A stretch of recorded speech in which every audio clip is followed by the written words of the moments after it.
Hola, Todo. Hoy tenemos ocho más Cognados Falsos Nueve. Hi, all. Today we have 8 more Cognados False 9. Or new. Or learning language Cognados Falsos Nueve 9. Part 9, Parte 9. But Nuevo would be new. But I don't know where I was going with that.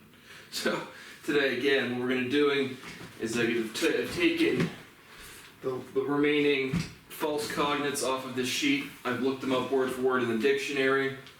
If they look alike, I don't consider them cognates at all. If they sound alike, I do. And what I'm trying to do in here is just again go through and try to figure out again when the etymology changed, when the context changed to have the meaning solidify into what they are today. So again, a lot of times on our false cognate sheet, they'll say we have false cognates, then you'll come up word for word in the dictionary, and it's 1-to-1. So it's like these aren't really false cognates, it's just used in different contexts. So that's really what I'm doing here. And again, the natural context, right? If you were a Spanish speaking person and you heard a word when you're 4, 5, 7, 8, 30 years old, you're going to look it up. And so you're going to go from Spanish to English, and the same way with English to Spanish. So that is what I've done, and I'll provide any other insight that I can for the words. So first, we have sentencia versus sentence. Sentencia goes to maxim, semicolon, fallo, in parentheses, ruling, semicolon, in parentheses, condena, sentence, semicolon. And then indemnización, indemnification, award. Indemnización. Then we have, well, I'll just go through my translations and then look to see what they have on the sheet. Frase goes to phrase, which is an actual cognate. Sentence goes to, again, if you were to say that in English, right, just sentence. You're probably going to think a string of words. So the first context is to prison, sentencia, comma, condena, semicolon, parentheses, phrase, oración, orator, oración, semicolon, verb, condenar, probably condemn, comma, sentenciar. So sentencing more in the context of legal ramifications. And then dot, dot, dot. Again, dot, dot, dot means there's no semicolon at the end of the dictionary definition. Court goes to tribunal de justicia. So tribunal of justice, semicolon, and court of law. There's a phrase in the dictionary that says if you say court of law, it would directly translate to tribunal de justicia. Verdict goes to veredicto. Maxim goes to mahima, comma, sentencia, dot, dot, dot. And verdict to veredicto, dot, dot, dot.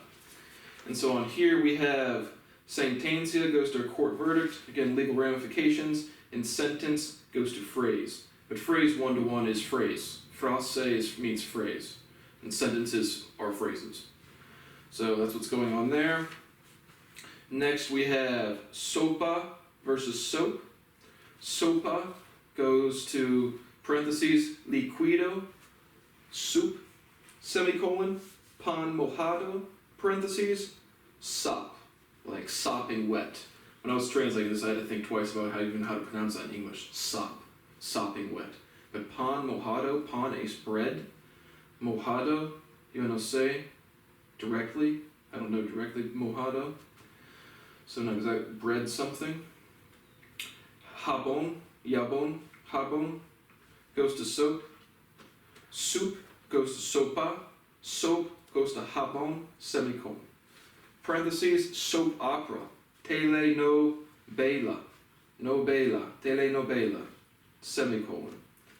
So, I think again, I agree with this is an easy one. I mean, the dictionary is 1-to-1 with what they say on here. But anyways, I think it's the English iteration of soap and soup, right? Soap is very clear what that is. Soup has some slang uses, like it's a cesspool. Like the United States of America is a shithole, it's a cesspool. It's a soup of bullshit. So soup has a little more slang usage, and so again, that's probably where the etymology comes from there. Next we have soportar versus to support. And again, I always drop the to. An infinitive verb should be read with ing without a subject every single time. Soportar goes to parentheses apoyar, to support, comma, to bear, semicolon. Aguantar, parentheses, to stand, comma, to endure, dot, dot, dot. Mantener goes to VT verbs, conservar, comma, sostener, in parentheses, to maintain, semicolon. Dejar, prolong, demente. Dejar, you're going to say, maybe already, if I forget, you're going to say, I forget. Parentheses, to keep, and then some other definitions as well.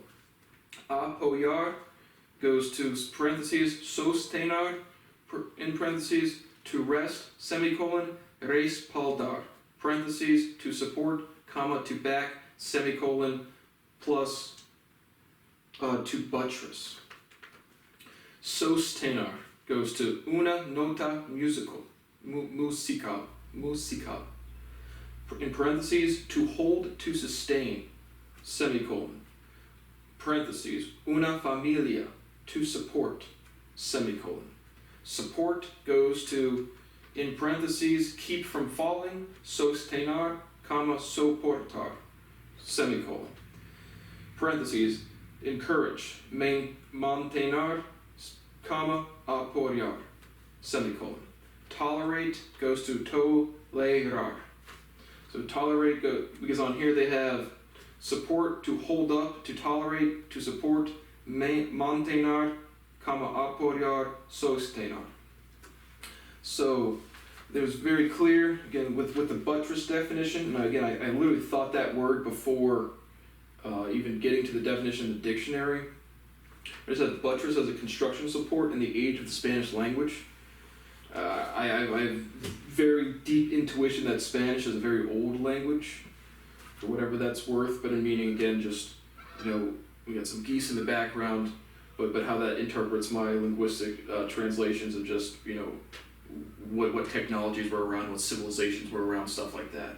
And so buttress, if I remember correctly from European history, it's kind of like the 1400s-ish, maybe. But Spanish is way, way older than that. So at least Proto-Spanish or something. But the big difference is here is to support in English. If I support you, that's way more of like the encouragement definition on here. To support, to encourage. So it's more emotional than just to keep up, to hold up, to support physically, right? Emotional support would follow physical support in language development, meaning people are going to be a lot more pathetic today than they were in the past. So they're not going to say, "Oh, I need your emotional support to go pick some berries." It's like, does this hold this thing up? So I would say apoyar, or it says to rest though. So I think that's again the use of support. They have, but then you also can see mantener and sostener is just again prefixes to tenar, so just modifications in the Spanish language of having. I have your back. I support you. I'm with you, bro. Mano, hermano. Quiero, I have you. Or quiero, I have. Te, our hermano, I have you, brother. I don't know. But support, again, I think it's just a difference between emotional support and physical support. Next we have, do I think sentencia, is that a cognate to sentence? Kind of, there's more syllables. Sopa to soap, same letters, iterated, but sopa, yeah, that definitely sounds like soap. Soportar, to support. No, I don't think so because of the O to the SU. Like suportar would sound closer, I don't know if that's a word. Next we have suceder versus succeed. Suceder goes to happen, comma, to occur, dot, dot, dot. Tener éxito, we've covered éxito, having exited, not really, but having success. But again, If this is quick thought experiment, all the parents out there watching this video that can't speak words properly at all, if your 16-year-old child came home and they worked at Taco Bell and they said, I exited this business, I bet you'd have some follow-up questions for them, wouldn't you? You exited the business? You bought the board of directors and sold it for yourself? Or did you get fired on your first day for flipping burgers around? No, I exited the business. No one would hear that from a 16-year-old and be like, oh, he found success. So let's get to the definitions. Succeed, to be successful, goes directly to tener éxito, semicolon, parentheses, follow, suceder a, succeeding to. Happen goes to suceder, comma, pasar, comma, can't even read my own handwriting, acontecer, semicolon. Follow goes directly to seguir, semicolon, parentheses, come next, ir a continuación, going to continuation, semicolon. So again, I exited business doesn't mean you got fired, it means you had a successful exit. Then how about success without finances? Tener éxito, that's a clear business sense to me. And they also had, I think they had a musical note, or no, that might be, that's on the next one. No, that's éxito.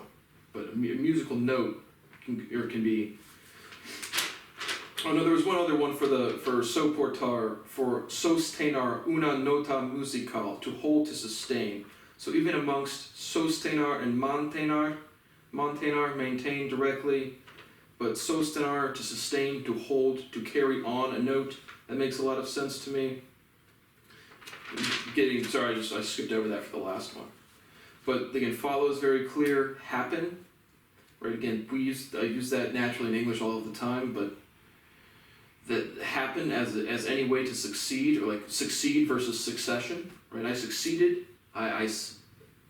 You hear that as being successful, but it's succession. That's a natural use of succession as well, and that's more chronological in order. So the tener éxito, going to having success, clearly some sort of business context in the ancient time frame, and that's just what's been solidified there. And then succession versus success. 5, basically a continuation of 4, suceso versus success. Suceso, parentheses, evento, it goes to event, comma, occurrence, semicolon. Incidente, parentheses, incident, ... Éxito goes to success, semicolon, parentheses, musical, hit, semicolon. Success goes to éxito, ... Event goes to parentheses, happening, hecho, comma, evento. So a happening, right? It's an event. It's a party. It's an event. It's a thing. I'm going to a party tonight. I'm going to a happening tonight. What, Jorge? What the fuck are you doing? You're going to a happening? It's happening. We would say that, like, if you're in person around somebody, this is popping. It's happening. It's going on. Let's go. Popping off.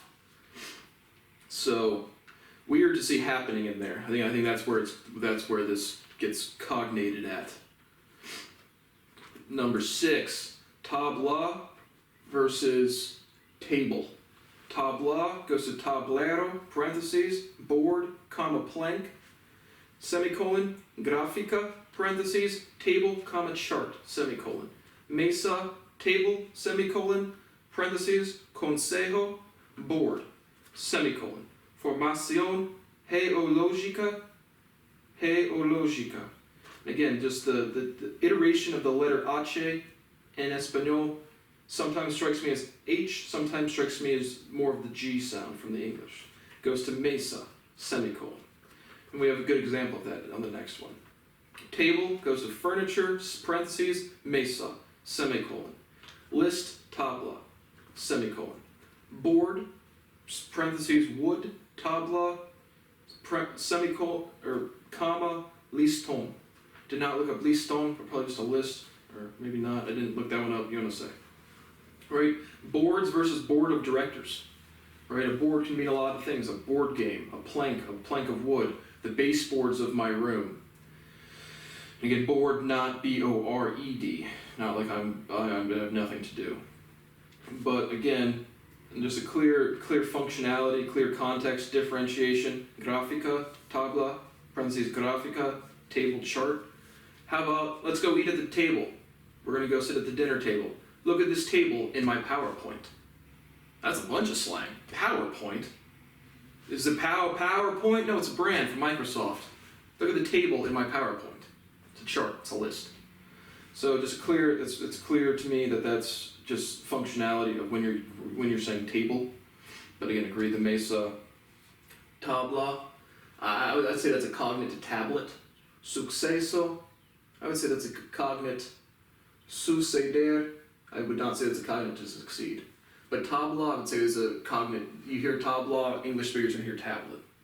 So I wouldn't even think that's cognate at all. Number 6, número 1, 2, 3, 4, 5, 6.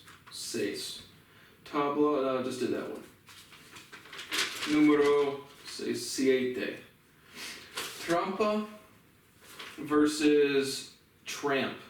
Trampa, parentheses, de casa, trap, comma, snare, semicolon, engaño, engañar, snaring, trapping.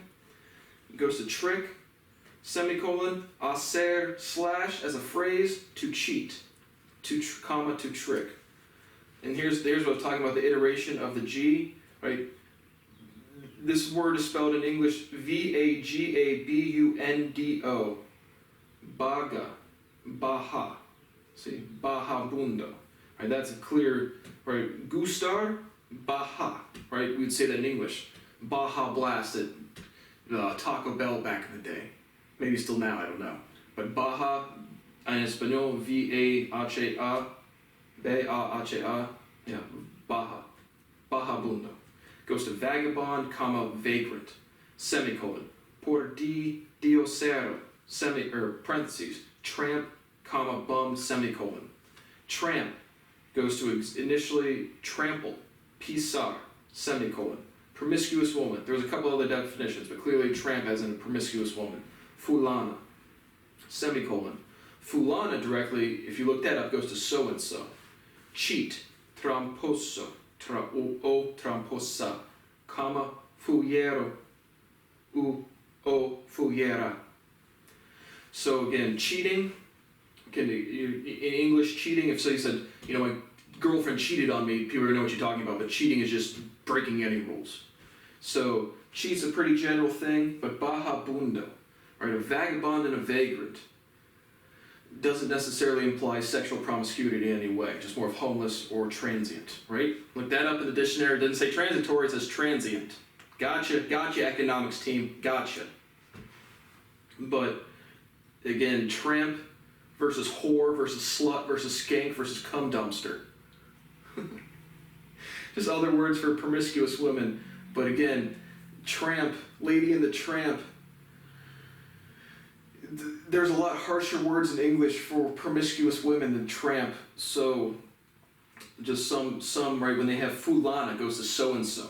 Right, that's just like, oh, that girl that sleeps around a lot, that's so-and-so. Oh, we don't say her name too much. So again, historically, people are just uncomfortable with the sex. That's definitely what's going on here, as usual. So 2 more. We have Nueve, this one. Let me make sure I'm still rolling.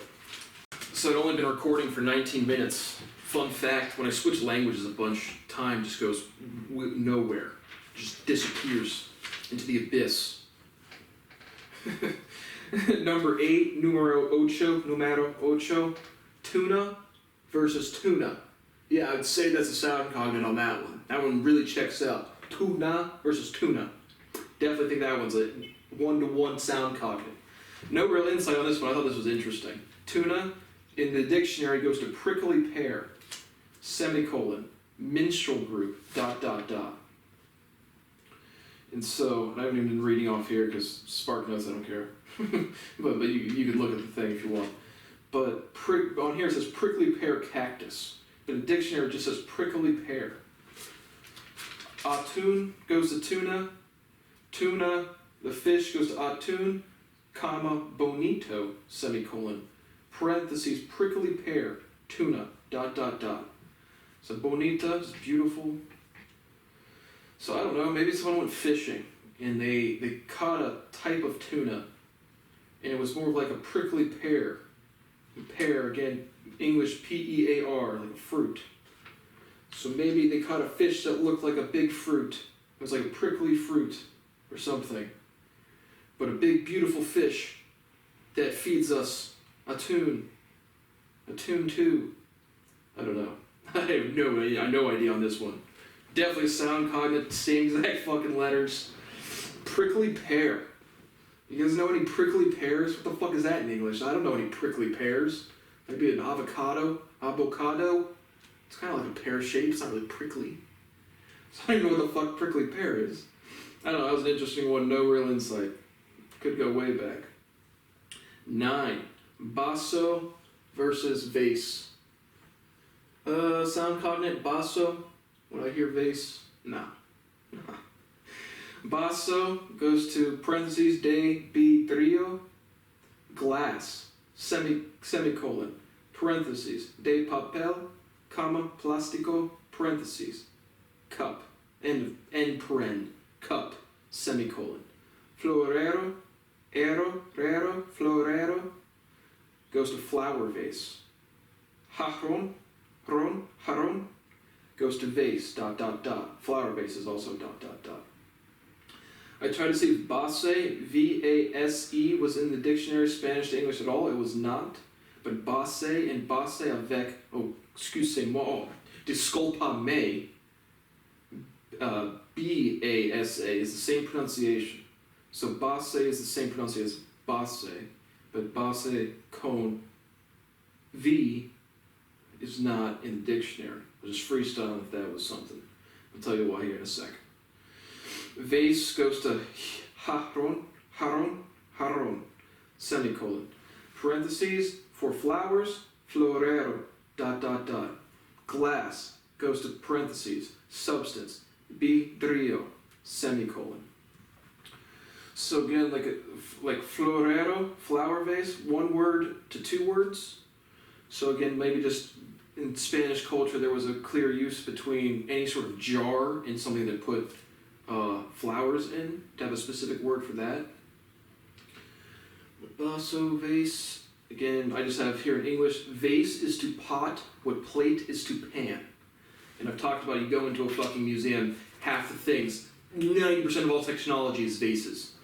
So, again, they clearly have, it's a more, rounded top, but vase is to pot what plate is to pan, right? Pots and pans. Pans are flat, pots have volume, depth to them. So just some super ancient differentiation in the functionality of storage vessels, for sure. But again, there was no V-A-S-E Spanish to English, but B-A-S-E, base, is directly in the dictionary. So base, basis. So that is it. Now we have completed translating all of the false cognates on Sparks Notes chart. So thank you for watching this series, if you have, which is nobody, because these videos get like 5 views. I think the first one got a good amount. But anything else I want to do in Spanish, I'll do counting. Again, I'm just building video content, trying to start a life and a family at some point in time. And I've unified the natural sciences and going on my third language now. Again, nobody else has ever proven it is what it is the form of all solutions. And I have literally millions of theorems.